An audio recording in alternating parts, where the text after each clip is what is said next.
Unofficial US and Russian representatives have been quietly meeting in Switzerland in recent months for informal discussions regarding Ukraine. Reuters reports on that on February 21st. Ukraine's military has received over 10,000 applications from volunteer recruits aged 18 to 24 years old following the introduction of lucrative special contracts, Ukrainian Defense Ministry confirms. On that, and cherry on the top, Anna from Ukraine, a popular blogger, is with us in a Blitz interview discussing the hard truth and easy things. Good afternoon, this is Enrique in Native English, Ukrainian state media in constant persuasion to give the hardest truth in easy terms for the whole free world directly from Ukraine. First topic, unofficial is new official. Russia meets in covert talks. Yes, unofficial US and Russian representatives have finally been quietly meeting in Switzerland in recent months for informal, cozy discussions regarding Ukraine. Reuters reports on that. Well, the disclosure comes shortly after Russia and the US held preliminary peace talks between high-level officials in Saudi Arabia on February 18th, without Ukraine's participation. The informal meetings were described as track 2 meetings, a type of unofficial diplomacy meant to lower detention. Reuters reports on that, citing 3 unnamed, of course, sources. Russia and the US exchanged communication following US President Donald Trump's election victory on November 5th. Sources say also that. A few of Trump's advisors are aware of the informal meetings. One of the unnamed sources with direct knowledge of the meetings told Reuters. The informal meetings held in Switzerland occurred as recently as days ago, coinciding with the Munich Security Conference. The two sides met in Geneva while the conference was still ongoing. Sources also said that. It is uncertain when the informal meetings began and whether or not Ukrainian representatives were involved, one source said, but the attendees are not state officials, but held security and diplomatic experience, two of sources says. It is not clear if their governments sent them to participate in these meetings cautiously, says Reuters. You know, I think this is exactly that, fear, that we all call other names, like, for example, journalistic standards. So not to call a spade a spade. It is fear, isn't it? Like we couldn't verify the claims that these were allegedly Russians and reportedly Americans probably talking to each other. For God's sake, let us, Native English, take the responsibility for that, while internationally renowned media just can't afford that. Yes, with all the probability it was Russians and Americans talking in Switzerland about Ukraine, and it is not even a question what they were talking about. They were talking about how exactly they're going to strip us freedom of freedom, justice of justice, and toss the rule of might under the disguise of the rule of law. As Trump's re-election signaled a dramatic shift in US foreign policy towards dear old Putin's Russia following the February 18th talks in Riyadh, relations between Kiev and the Trump administration degenerated even further, with Trump going so far as to call President Volodymyr Zelensky a dictator, a purely Kremlin narrative meant to undermine the Ukrainian government legitimacy. You only listen to that. Ukraine has had 5 presidents in 20 years. Russia has one and only and the same for 30 years by now.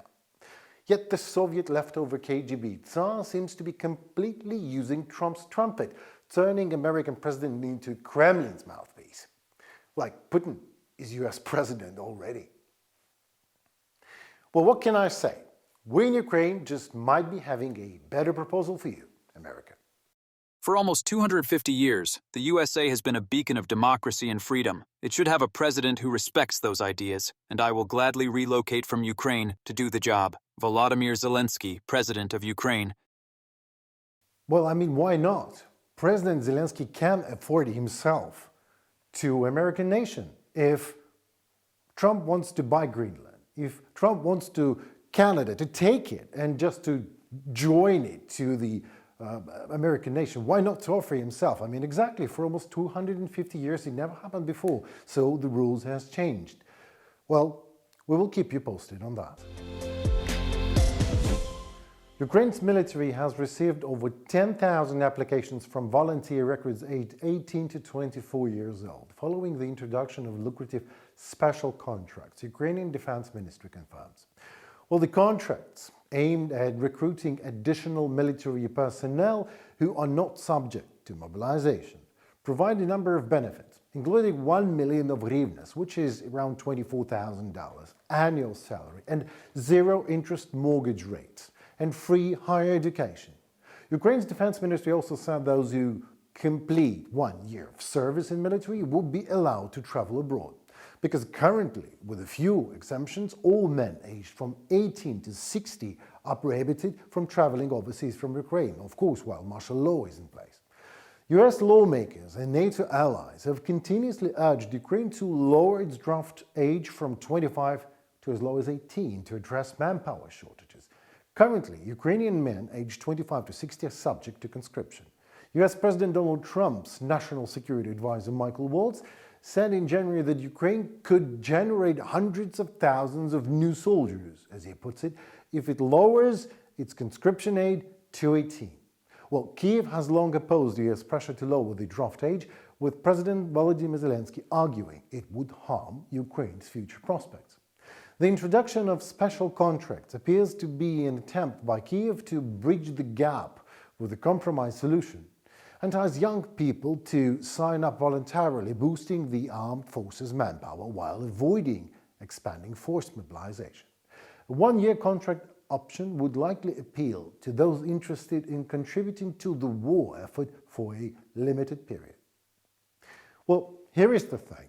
The Ukrainian military faces a critical manpower shortage, struggling to replenish infantry gaps left by heavy losses in battle-hardened brigades. We never hide the fact that we are bleeding as a nation. On the front line and in the cities where Putin is killing civilians in Ukraine while talking to Trump, we keep on fighting. And we can never explain to you why, if you are willing to stay on Trump's nothing personal business kind of morale, which is not a morale, really. Anna from Ukraine is with us at UATV English, and my colleague Pavlo Stelmach is asking questions.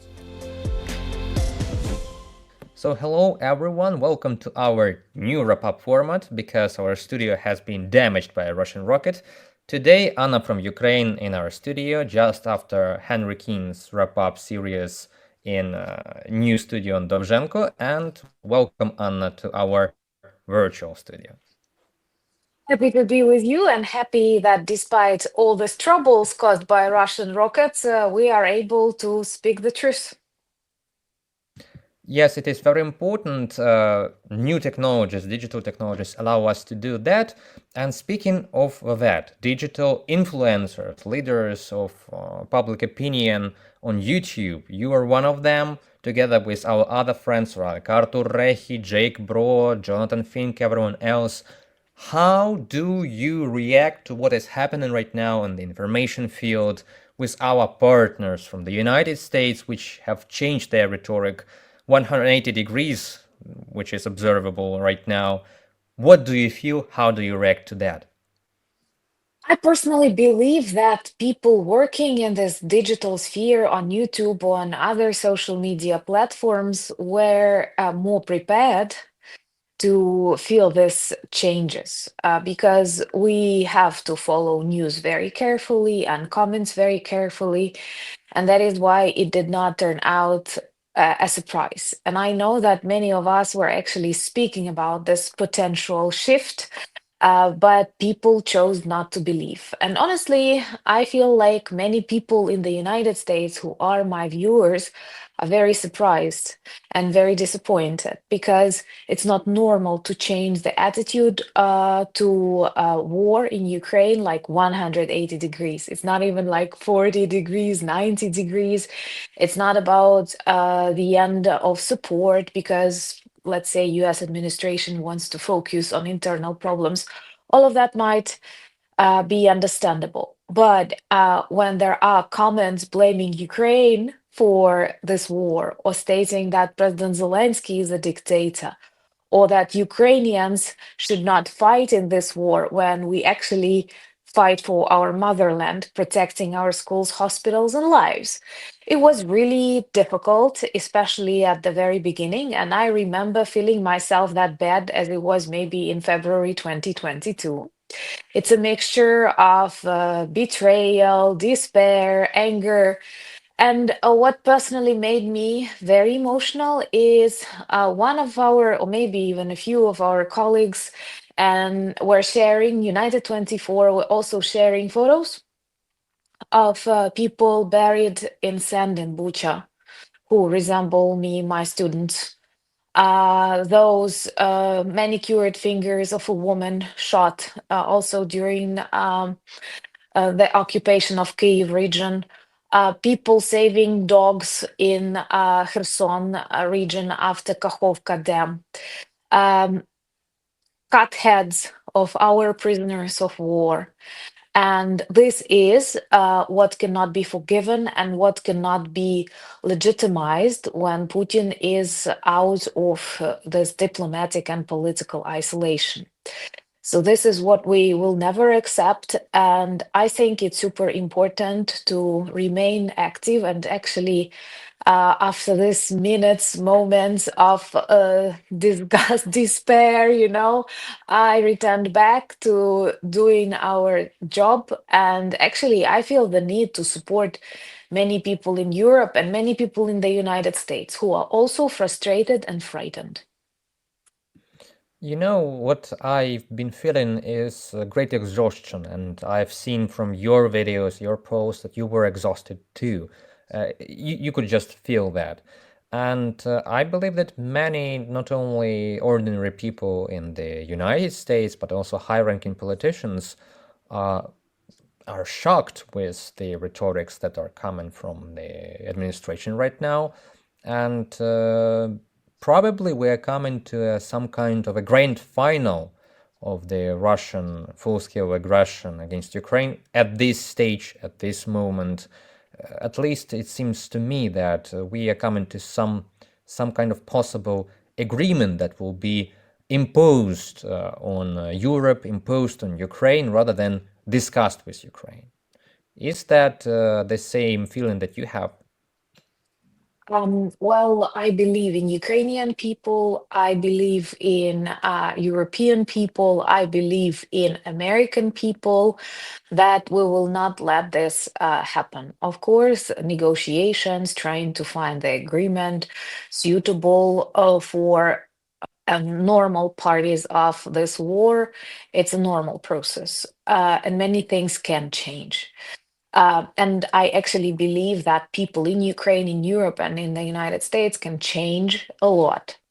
It is very wrong to obey in advance, and it is very wrong to accept unacceptable things. Um, Once again, I'm sure that Ukrainian government and Ukrainian people are prepared to discuss, let's say, an agreement about rare earth minerals. We can discuss the presence of foreign troops close to the front line.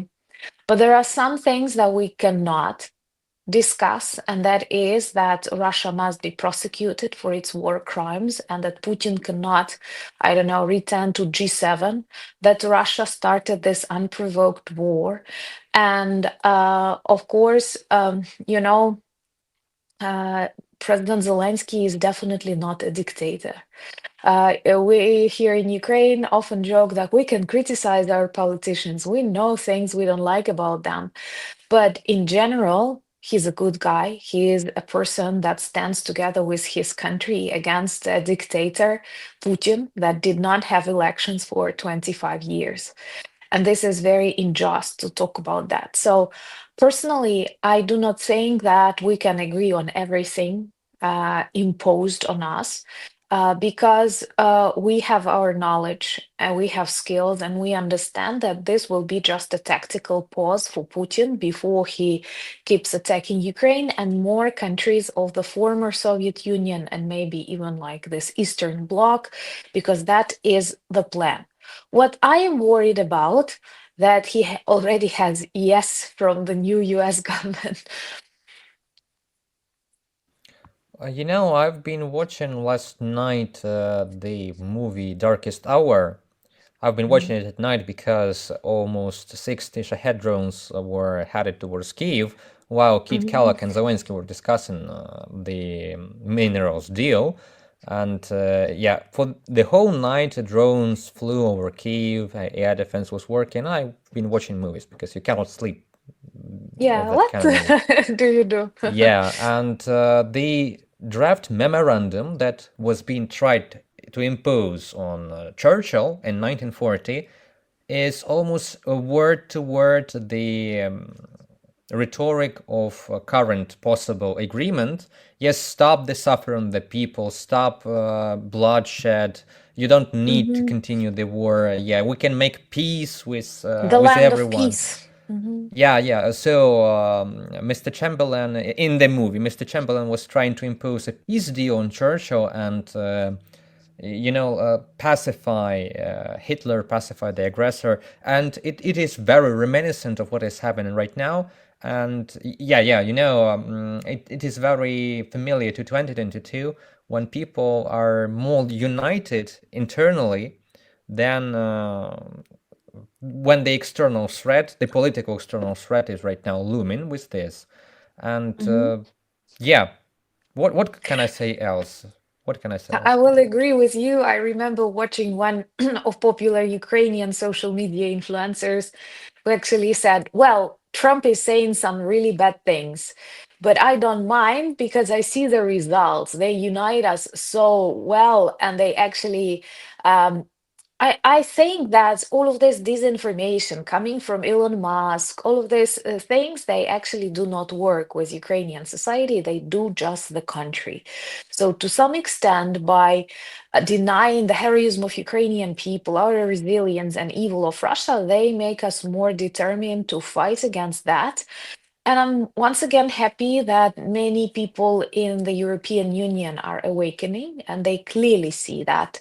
When we were saying it is not just about Ukraine, we were not exaggerating, we were not trying to frighten them, motivate them, we were actually speaking the truth.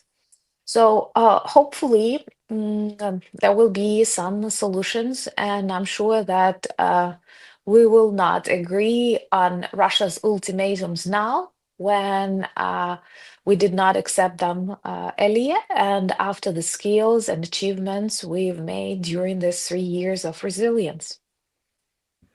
You know, even in the Kremlin, RIA Novosti has posted that they are skeptical about the new administration in the United States. They don't believe that it can be true. That's a publication I've seen on Russian propaganda media. And probably this is the plan to make Europeans wake up, to unite Ukrainians again for the maybe for the final stand to negotiate something for the better. And yeah, I right now remember the negotiations on North and South Korea, on Finland. Somebody was saying that Finlandization of Ukraine is possible, but in fact we got the Ukrainization of Finland when it joined NATO in 2023.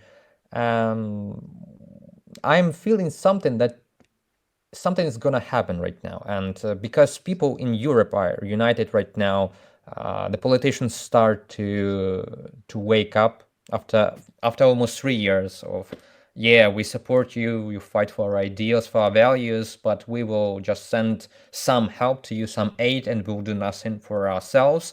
Right now, they are understanding they are on their own in Europe because the United States can really pull troops out of the Baltics, out of Romania, and it will be a great, great danger because the Russian army is building up right now. As the president Zelensky said, they're going to move 150K army into Belarus this summer, which can go to Lithuania, for example. We have to be realistic that right now armies that have real experience and skills of this 21st century war. It is Ukrainian army, Russian army, and since recently North Korean army. And Putin invested a lot in the military economy, and it's working. He cannot stop it abruptly, so he will continue developing his army, and obviously not without a reason.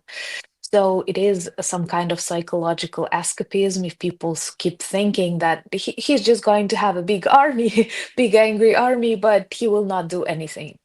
And personally, I see that there are a lot of people who believe that Donald Trump is just a genius negotiator and this is his aggressive boss politics, and then he will switch into doing some good things for Ukraine after mobilizing European Union. Um, I would love to believe it's possible. Maybe it is. Moreover, there are some really good comments after the visit of General Kit Kellogg, and I personally love it that he is a military man, not a businessman. So, apart from rare earth minerals, he will speak about the security of the world, perhaps, which is important. But I'm also skeptical, taking into account recent comments about, like he's too aggressive on Zelensky, he undermines the heroism of Ukrainian people, and Elon Musk asking, what are they fighting for? Motherland.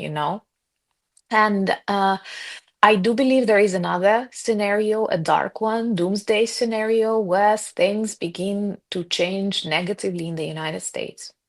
And people have to be prepared for that when they abandon Europe as an ally, no matter what they do to Ukraine. I mean, it is not Ukraine that decides. Maybe it's already planned. I don't know, taking out NATO troops, giving Russia its a possibility to take control over Eastern Europe and trying to divide Western Europe. That's what they want to do in Germany. They try to influence election in Romania. That is not okay. And I was surprised to read that right now in the world, the number of uh, authoritarian countries is larger than the number of democracies.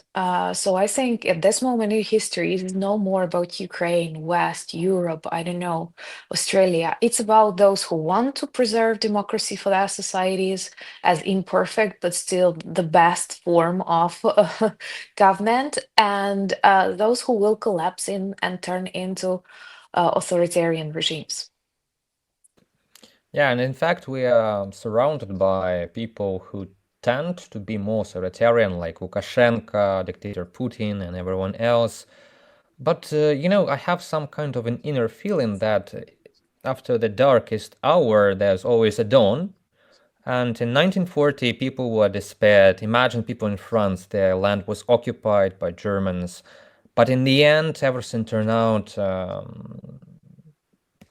to be as it is. There was the second front opening, and France was deoccupied. Yes, after several years of occupation, after several years of darkness, but the evil of Nazism was defeated back then. And it is possible to defeat this evil aggression right now, just looking at Syria, where Assad's regime was thrown out in a couple of weeks. I totally agree with you, and I actually do not believe in longevity and strength of Putin. And I always remain polite, but let's be realistic. Trump is 78. It's something wrong with this world that, like this 70 plus people want to ruin the planet so much. But I do believe that they are with their attitudes to a great extent in the past. And it's very wrong where we forget about the rule of law and we focus on the law of the strongest.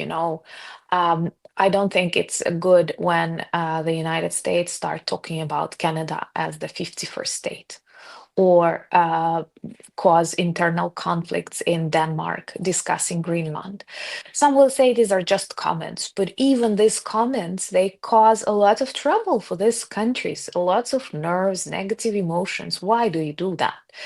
And I think that Ukraine has a potential to become a leader of those countries who oppose this law of bullying, law of bullying.